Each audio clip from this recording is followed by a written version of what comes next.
Why should you learn how to code?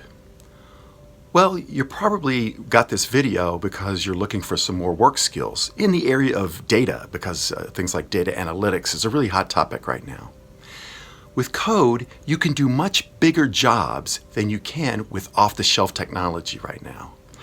This little video here is going to show an example of what I mean.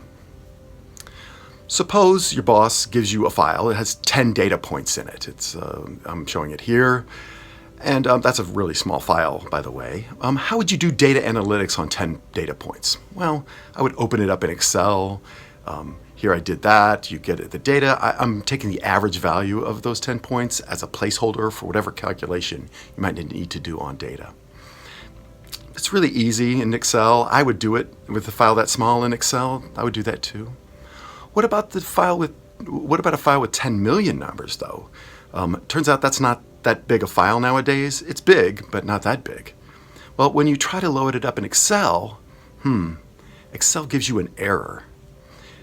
Excel can only take files up to a little over 1 million numbers. No more. That's it. In other words, Excel is just too small for large data analytics tasks. But when you write your own code, big data is no problem. No problem at all. Writing code is putting tasks into words, and those words go into a special file. Writing code also involves organization. Each piece of code, each project, goes in its own folder in these series here. Also in these series, we're going to type out words, commands, into terminals or command prompts, and to make the programs do their job, to actually function. So here I'm going to give you the example of calculating the average of 10 million numbers that I did real quick. I made a folder, I wrote a program in C in this case, and I put the 2 data files in there, the small and the big.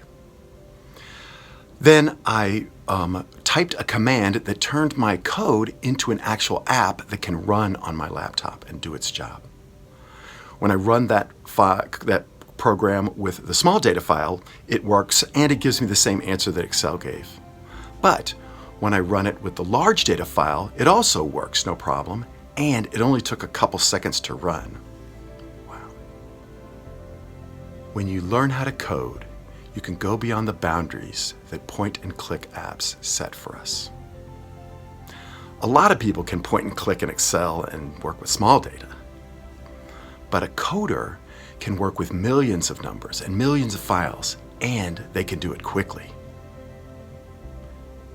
Turns out, that skill's worth a lot of money.